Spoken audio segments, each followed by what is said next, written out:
Welcome to Face to Face, connecting theater makers to the public, a program from the Legacy Theater and socialdistancetheater.org. Of course he does. Yeah. Yeah. Hi, Obi. Good boy, you gonna be in the show? Yeah. Good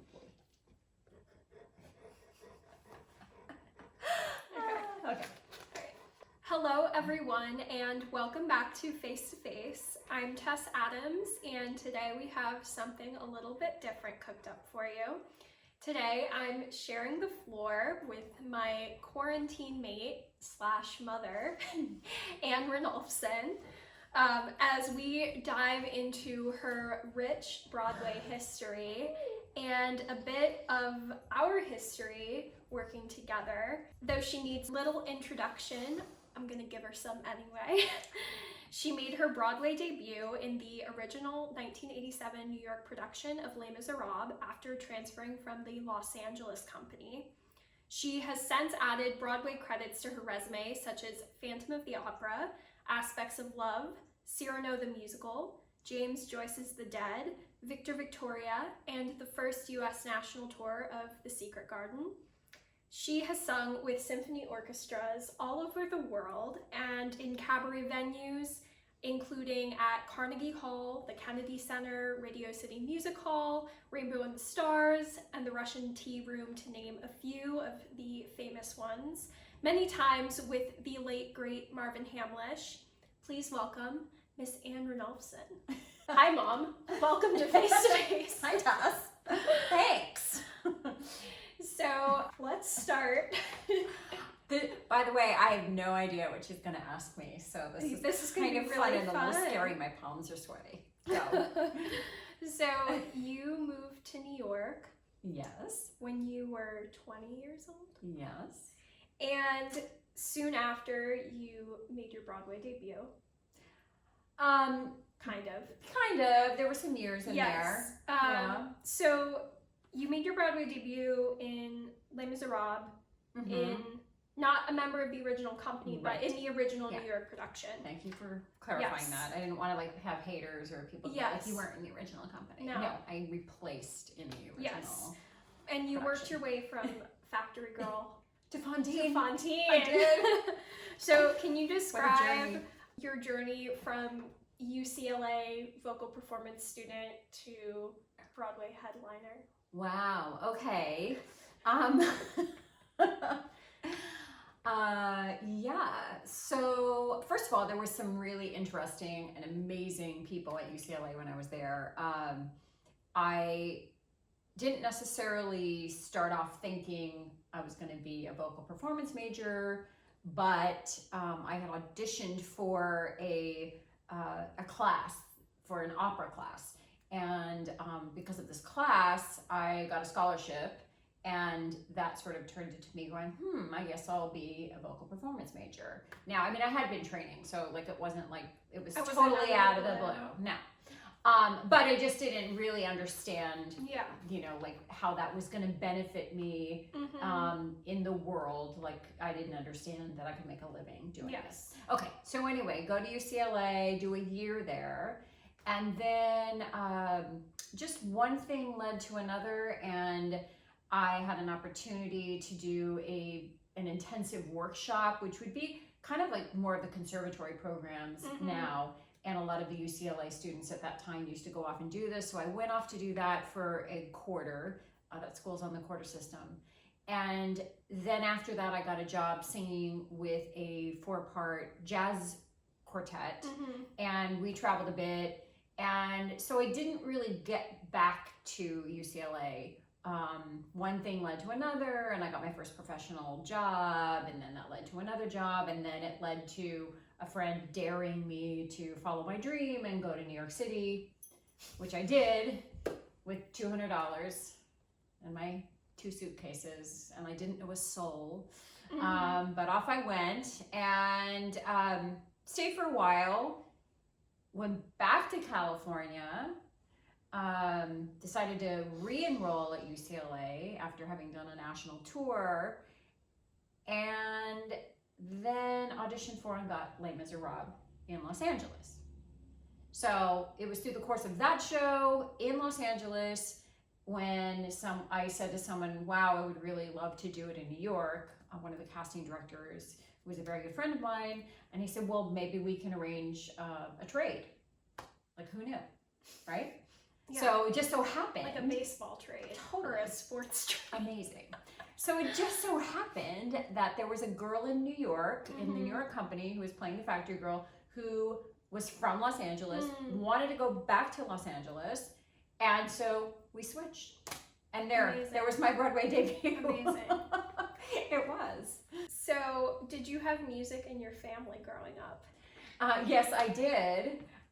So both of my parents have spectacular voices. My father actually was a professional musician in Iceland, which is where he's from. And he was a band leader there, and my father could play just about every instrument imaginable, and he sang, and he was a great entertainer.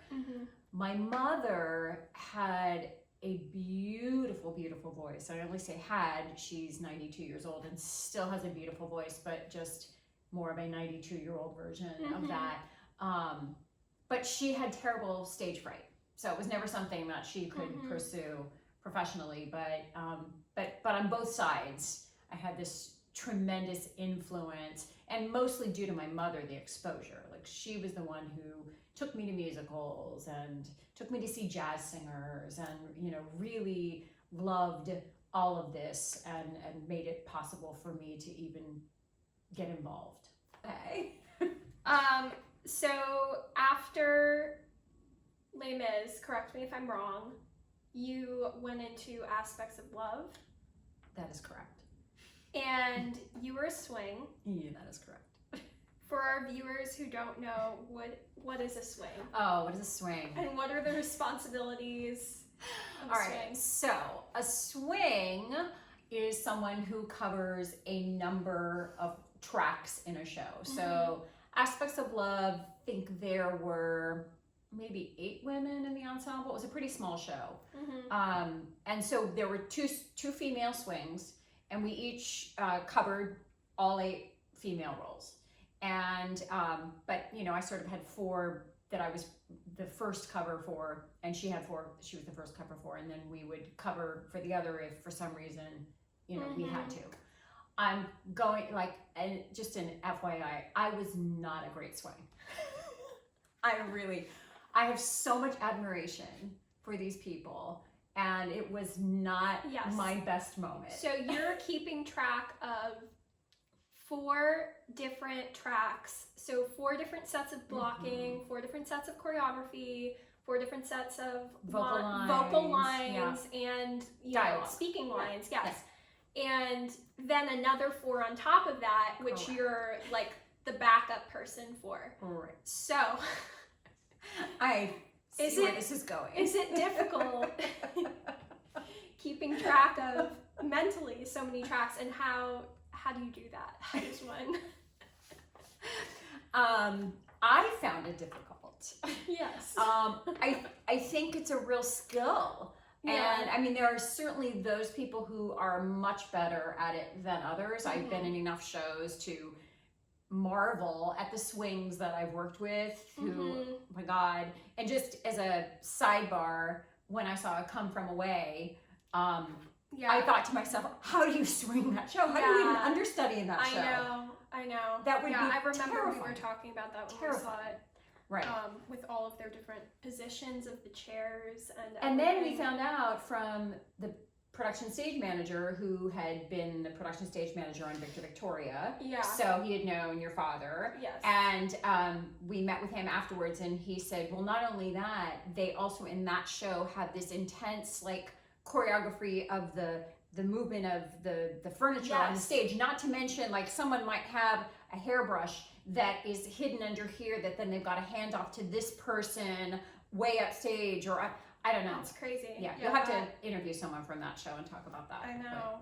Incredible. Yes. Yeah. And then you originated the role of Roxanne in Cyrano the Musical, which our last guest, Joy Hermelin, also was in with she you. played my duenna. She was took care of me. this was your first time originating a major role, correct? Yeah. And it was also an interesting project because the musical had debuted in Amsterdam and was originally written in Dutch by Ad van Dyck and Koen van Dyck. Ad and Koen van Dyck. Yeah. And then was adapted to English by Peter Reeves and Sheldon Harnick. Yes. Correct. So what was that like? How did you get that role? That, first of all, I mean, there's moments in a career that you have crystal clear memories of, right? You know, I mean, just going back to the first major show I was cast in was the Los Angeles company of Les Misérables. And I remember vividly the phone call telling me that I had, you know, been cast in the show, because it seemed like such a dream to come true, that I was going to be part of something that I was so mesmerized by. I had seen the show in New York, and no, I hadn't seen it yet. I just listened to it, right? And just, here's an amazing coincidence. I'm sure your viewers know that you were in Les Misérables. They might not. Okay, well, Tess made her Broadway debut also in Les Misérables at the age of 7. But she, when I interview you, she had auditioned for the part, and we, long story, won't go into the whole detail, but it's kind of cool. It just, the coincidence is, though, I was at my mother's house in a specific room when I found out that you had been cast as Cosette, little Cosette, in the revival of Les Misérables. It was the same room that I was in when I found out I was cast in Les Misérables. Yeah, so I think that's so cute. Story. Right. It is really cute. It's so cute. So anyway, so there was that at that moment. And then the Cyrano thing, kind of similar, where, you know, it was the first, well, it was, I had been up for other major roles and had been devastated when I didn't get them, had gotten close. And as you do. And this one was kind of a gamble, because I had auditioned, and I had this planned like a 2-month Europe escapade for myself on the heels of doing the Secret Garden National Tour. So I had saved a lot of money, and I was really fatigued. You know, I needed some time off. So I decided that I was going to go to Europe for a couple of months. And while I was in Europe, I found out that I had a callback for Cyrano. And, you know, I was like, do I go back? Do I not go back? But then I also found out I had a callback for Tommy. The same, and it was like on the same day. Wow. So I thought, you know what, someone's giving me a sign, like it's worth my flying back.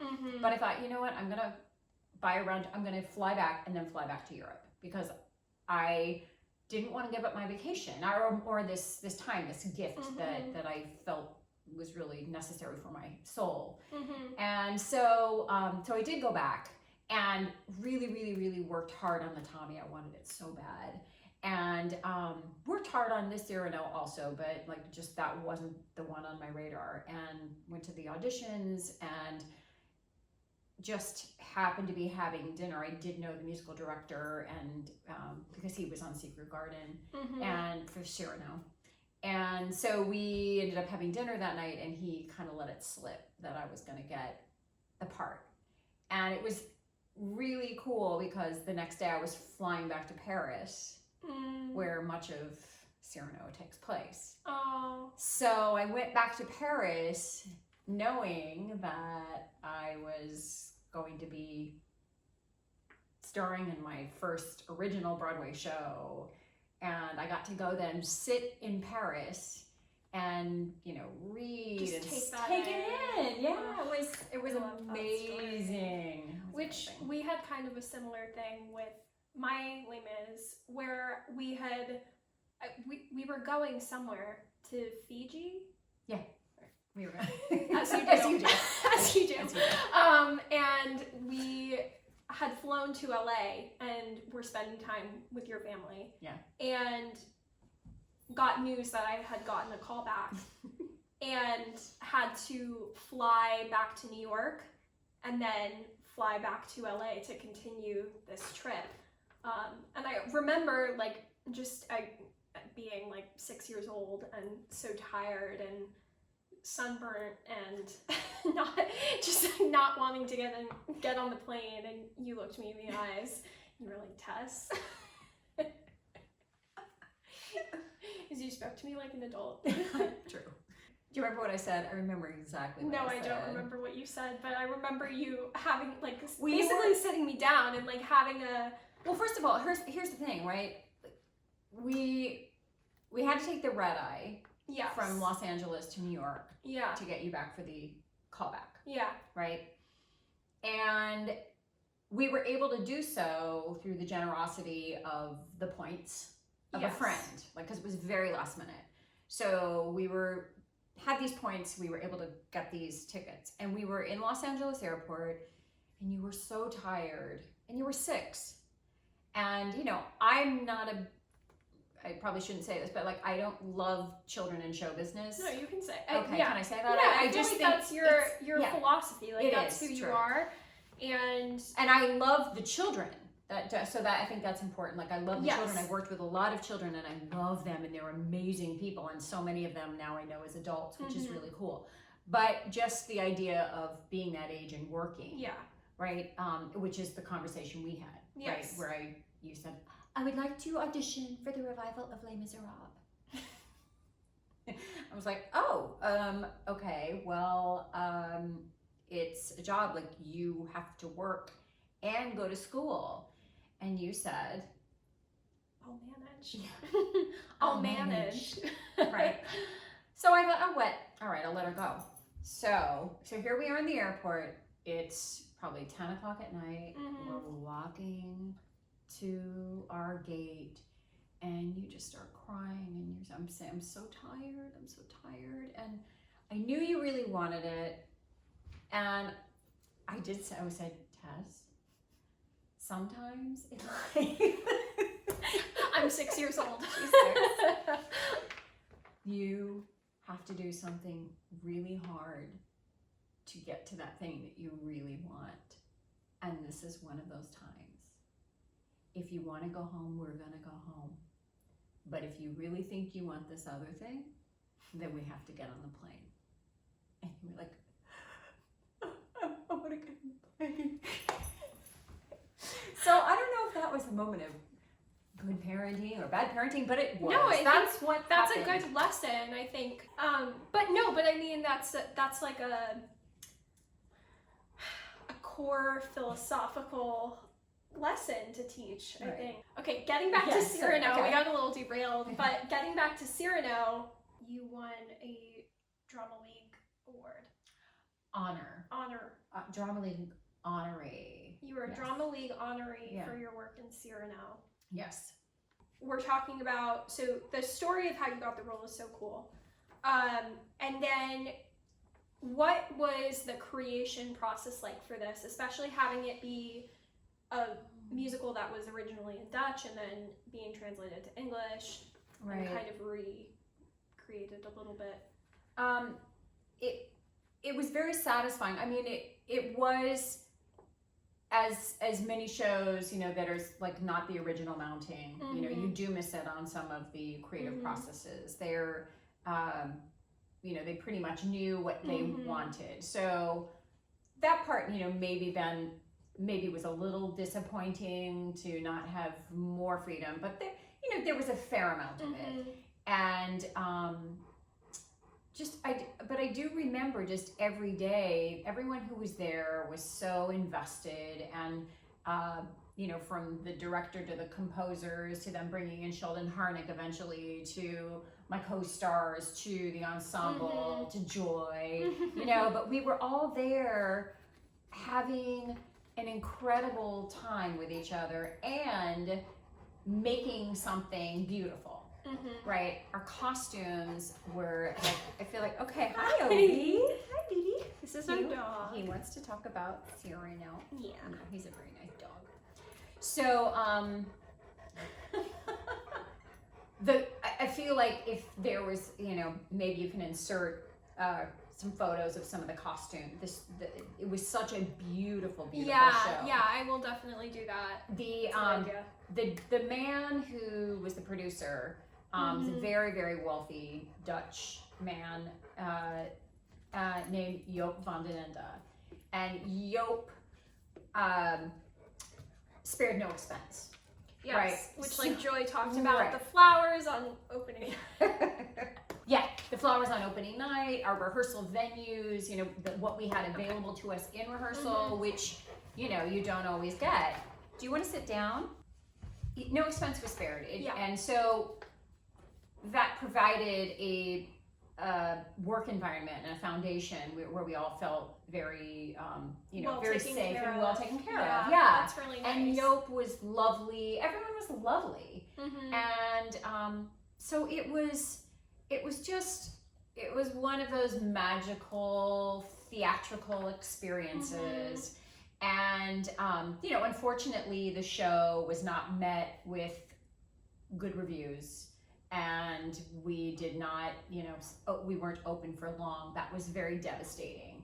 Yeah. Learning that lesson that's a difficult one. Yeah. Right? Yeah. And so I think that's one thing that we have to learn on this career path and accept is like, you can get to the original starring role of something, like you can make it that far and then your show can close really quickly and it's not well received. And and I mean the production can be beautiful, like you can really believe in it, and sometimes it's just not, for whatever reason, it's not selling well, and then you have to go on and go back to auditioning for for your next for other things, which might be ensemble, might be it's not like a one and done.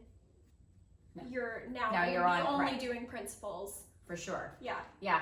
And I also think just it's one of those things where no one had really prepared me for that part of it. And so I wish I had just had like a wiser voice give me that piece of information of like, sometimes your show doesn't, it's not as great as it may feel when you're in it, and people don't love it as much as you do, and then it's gonna close and you're gonna cry for weeks because it's like, devastating. But anyway. So you did mention that you were on the first national tour of Secret Garden. Yeah. Yes, and you played Lily. Yes. So what was taking out the first national tour of something that was already created, but you were starting over like in a new company? What was that like? I mean, that also, that was a great experience because I loved that show also. I've had so many roles in my life that I've just loved. And she was a beautiful, beautiful character with beautiful songs to sing. And I think that, the greatest thing I had to overcome in terms of that show was my own confidence in, I had auditioned for the part of Martha, and that felt like it fit me, it felt really like, to be the maid, and I could be the maid and play with the kid and sing the big belty song. And I was at my final callback, and Susan H. Schulman, the director, she goes, I know this sounds crazy, but can we have you sing Lily? Could you maybe just look at the music or can you sight read? And I was like, yeah. She's like, can you sing the song? So I sang that, and I don't know, maybe sang a couple things, and I left, and then I found out I got Lily.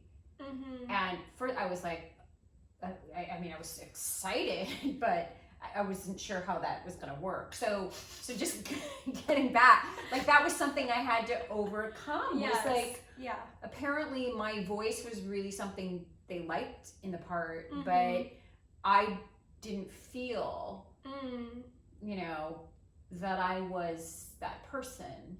You know, I guess there are some roles that we feel like we're connected to more or less, and that they saw that in me was a gift, because I feel like that set me up for other, you know, other things down the line. But going through the experience of this, you know, magical garden, I feel like that group, and we were going on the road, which is just a whole other experience with a group of actors, but this was a fun group, and so many like famous people came out of that company. Yeah. Right? Audra McDonald was the Aya. Yeah. Roger Bart was Dickon. Douglas Sills was Neville. And someone else really, James Barber. Yes. Also was in the chorus and understudied one of, so there was a lot of, you know, a lot of energy in this group. But where I would say like Cyrano felt like more like a harmonious kind of opening like this, you know, Secret Garden was like this, you know, magical thing, but with a lot of people, this kind of, you know, energy, not in a bad way, just like there was a lot of talent, not that there wasn't in Cyrano, because there for sure was, but it was a really interesting mix. And then, so let's talk about Victor Victoria. Oh, okay. Sure. Which you stood by for Ms. Dame Julie Andrews. Yes. And also Liza Minnelli. Yes. And Raquel Welch. Uh-huh. Yeah. And that was another one, an original piece. It's where you met my father. Yes. Another original piece, a lot of original pieces on your resume. Yeah. Let's talk about working with these incredible women and what you learned from them. Wow. Well, Julie, for sure, you know, I spent the most time with her because we were in rehearsal together. I was there from day one, watching, you know, her every move, basically. Sitting out, watching her from the house, watching her, you know, her performances. So I took this incredible journey just being an observer of a legend. What, I mean, isn't that crazy? Like, Yeah. what a gift. No, it's Unreal. It was unreal. I know what I learned from Julie was generosity. She's just the most generous person in terms of her spirit, the way she shows up at rehearsal every day, how she interacts with a company. I learned how to lead a company. Like if I thought I knew how to do it before, or I actually, maybe I'm not really sure that I thought I knew how to do it. I think I was trying to do it, but I watched her lead, and that was extraordinary. And then in terms of work ethic, I'd never seen anyone work harder in my life. You know, and here's someone who could certainly rest on her laurels if she wanted to, but man, did she work hard at everything. And I learned so much from watching that. And then years later, I had a chance to work with her where she was a director. Yeah. On a show called The Gift of Music. Yes. I don't know if it's a near thing, but at the Hollywood Bowl. And the O2 Arena in London. Yes. Which was amazing. Yes. But my point here being that then I got she was directing and in it, along with Graziella Danielle. But what I learned from her in that instance was, again, this work ethic to the point where I was like, oh my God, we're working so hard, and oh my God, we have to run this again, you know, because she will run and run and run and run and run things.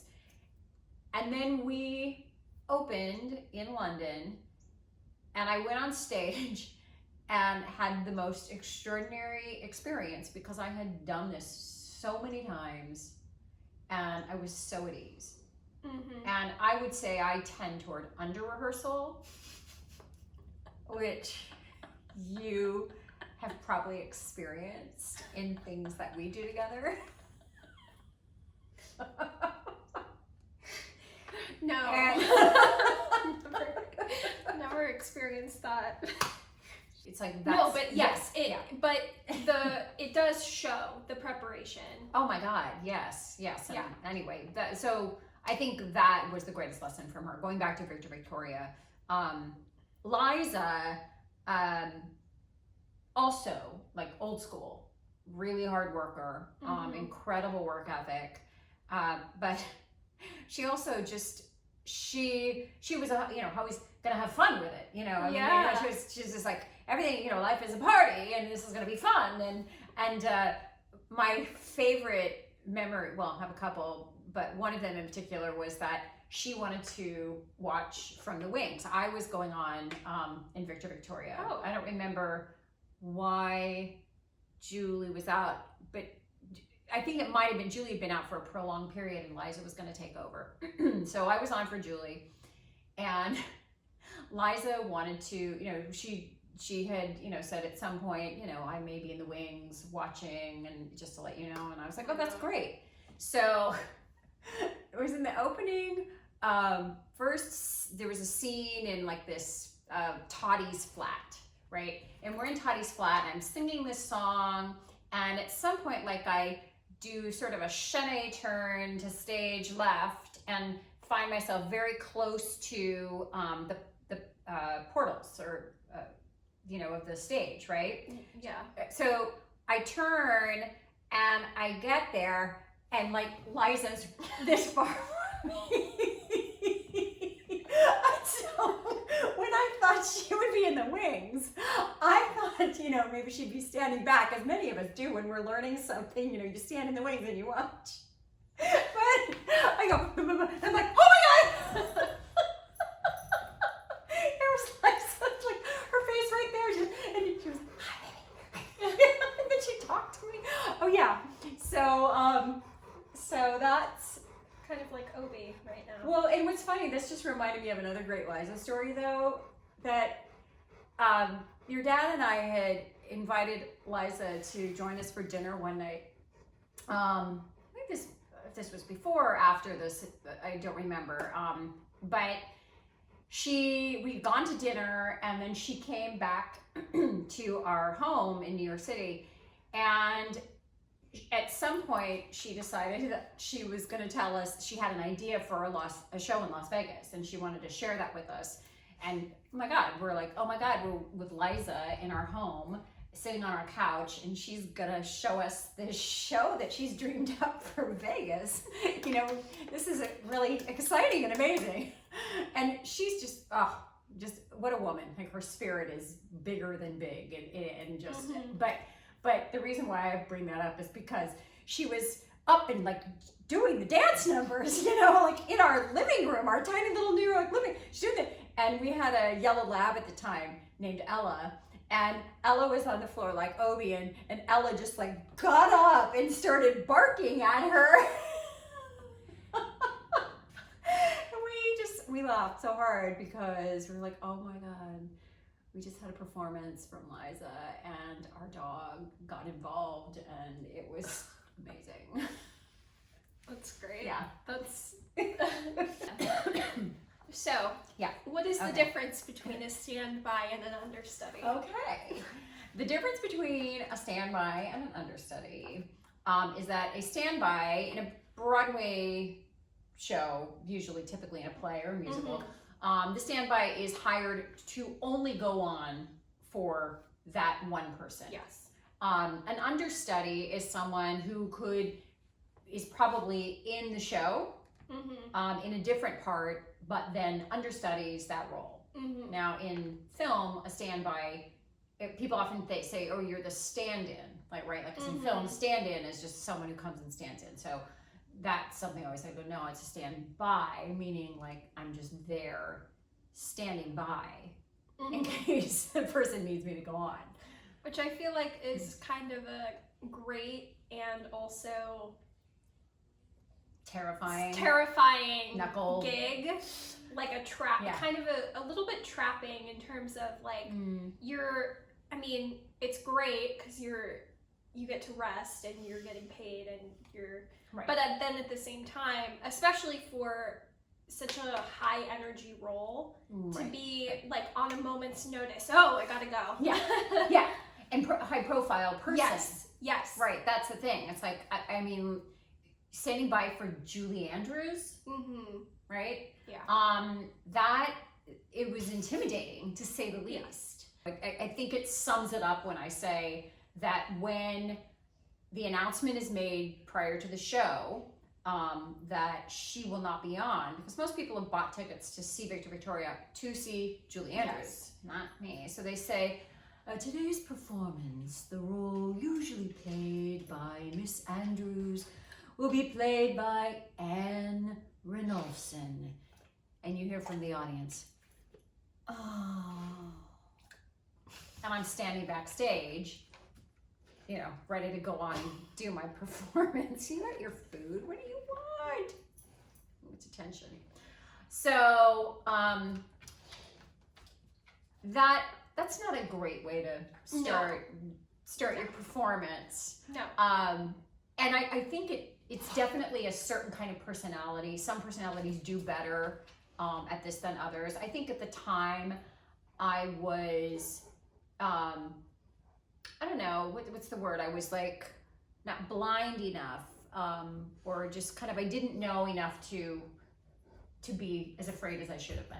Yes. Right? Yes. That is like the biggest thing that I envy, like, about people who enter the industry who have not grown up around it, because there is a naivete. And even like when you're still in the first few jobs that you get, I think there's versus a lifetime of like understanding the, you know, the levels and the stakes and the, you know, who's who. So yes.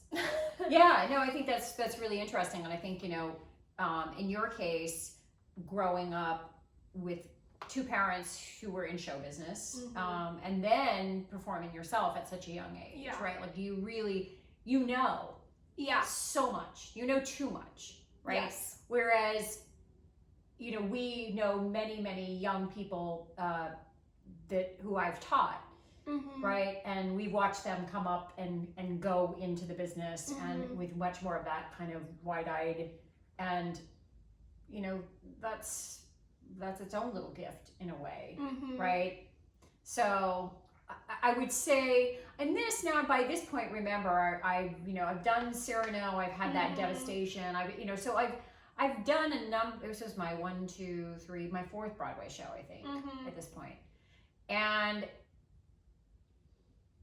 but I still, at that point, for some reason, you know, I did have these blinders of that, like I could do anything, you know, like I could, and I was able to do it. But it was terrifying. I do not think I could do that now. I'm not sure I could stomach it. Right? Like, I just think at that time, I was, you know, I don't know, I was game, but it was terrifying. I'm not gonna lie. Yeah. It was absolutely terrifying. Will you tell the famous story? All right, so, you know, at the standby, back in these days, we had beepers. And for those of you who are too young to know what that is, it was like literally this device that you would wear or keep on your person, that would just put in a phone number you needed to call. And so that was my deal at Victor Victoria. I had a pager, a beeper, And, if there was an emergency, they would get in touch with me, or I would have the stage manager's phone number would show up on my pager. So I was at home and I was watching the movie and my pager went off. And mind you, I'd been on for the part one time. So prior to this, I'd been on once. So that's a whole other story. And that was, I didn't have a lot of preparation in certain ways that would have been helpful. But anyway, that's a whole other thing. So I'd been on once and my pager goes off and it's the phone number for the stage manager's office. So I call in and they said, you need to come immediately. Julie can't finish the show and we're starting the second act. And when we get to the scene with almost a love song, she will not be able to sing it. So you need to get here and be on stage by that point. Now, who was responsible for making the decision that they would hold the curtain until the standby arrived, but Tessa's father, Tony Adams. Tony was from the film world and this was his first Broadway show. So I'm not sure if he really thought it through, but he also just had a lot of, faith and it'll all work out, right? So there's a blizzard outside and I know I've got to get there quickly. I'm up at 98th and Broadway. I've got to go to 45th and Broadway. It's 50 blocks and it's a blizzard and it's snowing and there's very few cabs out. And so I go downstairs and see this one lone light on the taxi, waving down. He pulls over and I say, okay, I've got to get to 45th and Broadway really quickly. I'm going to go star in a Broadway show and I need to get there as fast as possible. He's like, all right, lady, I'll get you there as fast as I can. So he starts driving and I'm putting my makeup on in the car and he is fishtailing down Broadway because it's very slippery, right? The car makes its way all the way down, turns right around the corner to the stage door at the Marquee Theater. I get out of the taxi, run up the stairs as I'm stripping my clothes off. My dressers are there. They're throwing clothes on me. They throw a mic pack on me. I already have my hair in my cute little Victor do because they made me cut it like that, right? But I don't stop. I go back into the wings, up onto the stage, up these stairs, up to this second floor of a room that I need to be in. I get inside the bed with the character King Marchand, who is played by Michael Nouri. And I'm huffing and puffing and huffing and puffing. And the scene starts. This big set piece moves down stage, lights up on me and King Marchand in the bed. He gets out of bed, he puts on his robe, and he says, wow, what an evening. You go to bed with one broad and you wake up with somebody else. And that was the true line in the show. And people laughed. The whole audience laughed. Anyway, that's the story. This is the story. Infamous. Yes, but it's great. It's a great story. And then you understudied Blair Brown in James Joyce's The Dead. Yes. Another new musical. Yeah. What was that experience? Well, okay, so that was a standby job also. Yes. So I was just there, standby. just to go on for Blair. That one was a beautiful, beautiful piece of theater. And lesser known, yeah, for sure.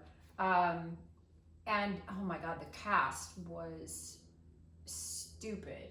Just a wealth of talented actors. So I felt very, very honored. First of all, to stand by for Blair. I'd always been a huge admirer of her work. She's an extraordinary actress. And so once again, I was in a position where I got to watch. Now, they had opened by the time I joined the show. So for whatever reason, they decided not to have that in place before they opened. So, you know, and sometimes shows do that just to save a little bit of money before, you know, they don't put all those things in place. But so anyway, they had opened and I joined in. You were about 6 months old, I think, at the time. And so I would often go to work with Tess strapped in my baby Bjorn. Once I had learned my part, and I just was hanging out backstage, you know, and someone said, you know, like, well, what will you do if you have to go on? And you've got the baby. I'm like, there's other understudies here who can watch her. Like, yes. As Joyce said, hold this. Yes. Exactly. This is exactly right. So that was, I loved that show. Mm-hmm. I love that show. And I only got to play that part, gosh, I don't know if it was once or twice. Blair was never out. She was like Julie. I mean, like Julie wasn't out for a year. I didn't go on for a year for Julie. And Blair, consummate professional, and she was extraordinary to watch. But I did get to go on a couple of times, and it was a beautiful part. And I loved being a part of that. That didn't have much of a long run either. It was pretty short-lived, but good memories. The next Broadway credit, which entered your resume, was when I was, I think, 4 or 5. Yeah, I think you were just starting kindergarten, so you must have been 5. Yes. You auditioned and got the role of Carlotta in Phantom of the Opera. This was a really cool experience, I think, for both of us. Yeah.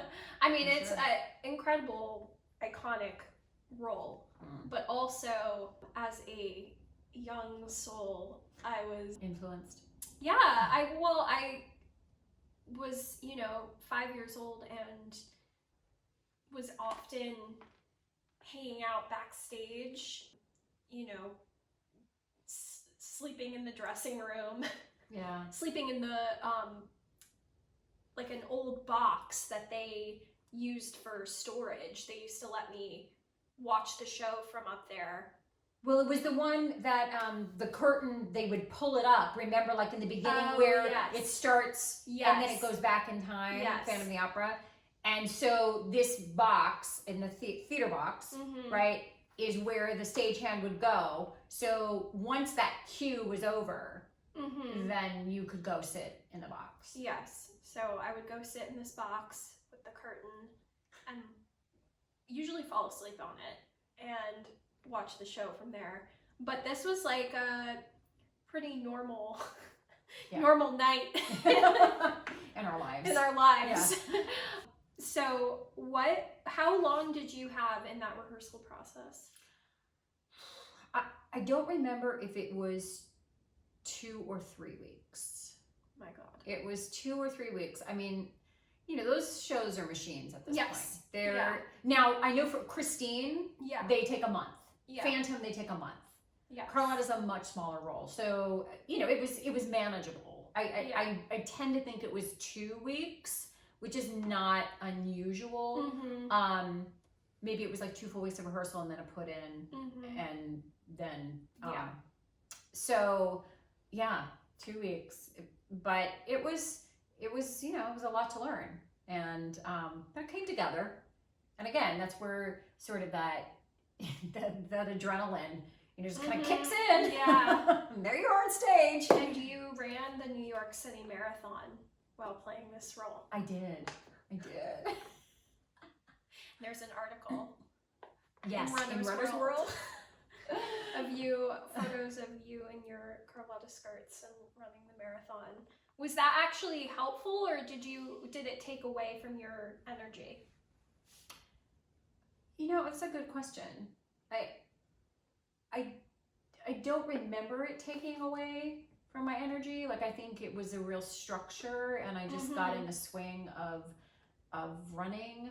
And I know for whatever reason, I ran the marathon on the Sunday, and I was going to do all 8 shows that next week. Like, I decided that I was going to show them that, you know, it could be done. And I did. Hopefully I was still okay, you know, in the show that week. No one said anything, but yeah, I don't think I remember it being burdensome. Training for a marathon is just, it's kind of goes into its own compartment, and your life does come a little bit about, you know, what are you eating and how much sleep are you getting, and of course you were 6, I think, at the time. Yeah. So so you know, we had our life together, but you know, I'm glad I did it. So you've traveled all over the world now with you. Yes, with me sometimes. With you, often, and all over the country.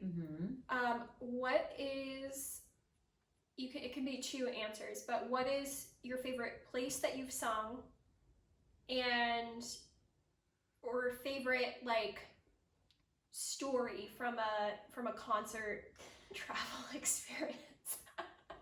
There's so many. Oh, I feel like that's something I would have had to think about. I'm gonna just go with, like, you know, just off the top of my head, thoughts, favorite places that I've sung. I don't know, is there one? No. Highlights for sure. In Iceland, because my dad sang with me. Oh, I didn't know that. Yeah. Oh. Yeah. I don't know have you not seen that photo of me on dad on stage? No. Oh, it's amazing. So yeah, I have an album called At Sea that I made in the 90s, and on Spotify. That's right, iTunes, Apple Music. Check it out. Yeah. And my father sings on that. And so he got up and reprised his bit in the concert in Reykjavik, and that was extraordinary, obviously, because my father, when he was a professional musician, was in Iceland, was in Reykjavik. He was a band leader. You know, people knew him on the streets. Even at that point, older people would recognize him. And wow. Yeah. I didn't know that. Yeah. Yeah. So to have that experience, to sing with him and be in his home country, and a country I feel very much that I identify with very much, that would absolutely be a highlight. And then also singing in Jerusalem. Yes, I was going to mention that. It's one of my favorites. Yes. That I got pulled along into. As just being like an incredible experience. That's the only place I've ever been in the Middle East, I think. Yeah, me too. So, I mean, just a very different like part of the world, and, you know, getting to be exposed to that was really cool. I'm so glad you were there. Yeah, I know. And that we I mean, this was, you know, I think you were like in third grade? Yeah. Third grade at the time? Yeah, like 13 years ago or something like that. Mr. Hamlet was your teacher. Yes. But yeah, that was very cool, and you've been to Hong Kong and Taiwan and Prague and Amsterdam.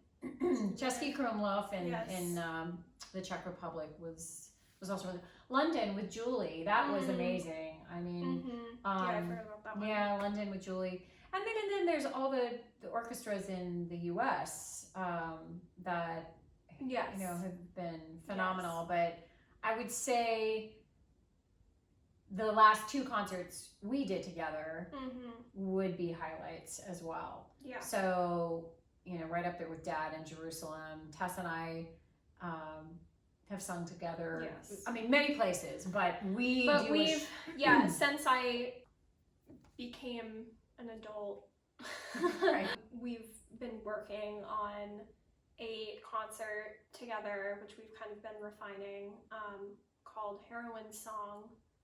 But this evolved originally from being asked to perform as a fundraiser for the Zonta Club in Hawaii, which is an international organization that fundraises scholarships for women. And so we kind of created a concert based around this idea of female empowerment, and then ended up refining it to do it in Farmington, New Mexico. New Mexico. And which was really turned out to be a really great experience. Oh yeah, no, it was right? fantastic. And when we do this concert, we work with local women, and they're in the chorus and then sing with us and sing solos, and that's probably the best part. Yeah, for sure. Those two experiences of Kauai and Farmington for sure are tops, because you're there. Oh, thanks. Also, one more thing. I wanted to ask about, you've been a voice teacher now for long time. For a long like time. 15, 16 years. And your career has kind of evolved because you realized that you're really more passionate about teaching and, like concert work. And how has your teaching evolved? I think my teaching has evolved in a way that when I first started teaching students, I would say, Jan Ritchell was very much a mentor in my teaching style, along with a gentleman named Seth Riggs, was a very well-known voice teacher in Los Angeles.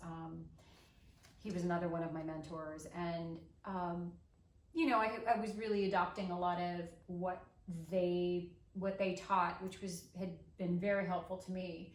But I started putting some other pieces together that became even more important to me, and through my work now with my current mentor, a woman named Ruth Hennessy, who you also work with. Yes. Amazing. Yeah.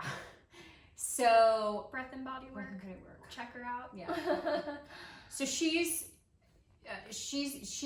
led, I was very interested in the body as instrument, and then discovered her, and just the way that she's put all this together has been so illuminating to me as a singer and as a musician and as an artist, and even as a human being. And I'm finding that the work that I'm doing with my students now is really about leading them back to their original voice. Yeah. And I would say that that's the thing I'm most passionate about. So my clients range from people who have trouble holding pitch to people who are very successful. But it's the same thing. It's about what is your voice? And I mean that metaphorically and also just literally. Yeah. And I think all of the teachers I've had have led me to this point of feeling like that, to me, is the most important thing I can give a student. I think there's other teachers that that I will often have my students go to, like you study with Joy Hermelin also, who do other things that I think are much better than I do. But I think that's the thing that I have found to be the where my heart is, and I think what I'm probably best at in that world. And I just think it's so important. And it's so empowering too, because I also work with Ruth Hennessy, and I have been on this journey with you in many ways, like being your student over the years. Yeah. And so it's been really interesting to watch your teaching evolve. And it's also regaining my confidence, and ultimately choosing to pursue a career in the arts. I think aligning myself in the philosophy that your authentic sound and your voice without mutation or additional tension that we put on it to get a certain tone or quality is the most interesting gift that you possess. And that's been so empowering to me, to feel like I do what I do the best and someone else does what they do the best. Right. And so you're never going to be better than someone at doing what they do, because that's their thing. And I think just getting into that, and Hugh Panaro said this when I interviewed him, that he went into an audition and the music director, like called him out on trying to sound like Mandy Patinkin. And he had that realization of like, oh yeah, like that you can't do someone else better than they do them. And I think getting in that mindset of like, your voice is 100% unique, and no one else can do what you do as well as you do that, conversely. So that kind of eliminates like that competitiveness, right. which can be like such a toxic rabbit hole for young people. And also we just do it so organically, because we learn to sing and we learn songs often by imitating like the recording that we hear. And so then that's, the dangerous. Right. And as well. Oftentimes people with really good voices are terrific mimics. Yes. Right. Yeah. And so you can mimic that, but it isn't your sound. And not to say that like creating those different sounds or tones isn't useful. Tools. I call them, yes. Like in your tool belt, right? You have it at your disposal. Yeah. What is your sound? Yeah. Let's You're start going with that. out for something, and you want to create a certain kind of character. There you go. Right. But at the same time, that has to be rooted in your authentic version of something, and not someone else's. Well, I want to say that what is also really interesting to us is to be the parent, your parent, of someone who is on this journey. And my interests have, widened. I was very narrow focused when I was younger, and I think with many of us who take the journey through this business, it's an exhausting business. It's rewarding. It's heartbreaking. It's so many things. Right. And so I think we do get to a certain point, and most of my friends who are at this age, yes, they're working. We don't work as much as we get older, unfortunately. There's an attrition rate. But your world begins to widen, as it should. As it should. And so I feel that as my world has widened, and a great part of that being your parent, being a parent, and getting on that journey and really enjoying what that is. But now that you are an adult, and heading into this business, I have the benefit of watching you learn and then learning from you. So the value is enormous for me, also personally and as an artist, because you're constantly opening up my vision and helping me go deeper with where I am now. So thank you for that. Well, thank you for all the free lessons. No, I'm just lucky. It's lucky. So here we are in quarantine. Yes. Right. I mean, I haven't been bored a day, frustrated, maybe, all the things people are feeling, but, when you're in a house with interesting people, it definitely helps. Yeah. Well, I love you. I love you too. Thanks for being a guest. Oh, thanks for having me. I learned some new things. No way. I did. Amazing. And we'll see you next week. Thank you for joining us on Face to Face. We would like to thank our sponsors, Oak Tree Development and the Community Foundation for Greater New Haven, and Brad Ross for the themed music. You can follow us on legacytheaterct.org.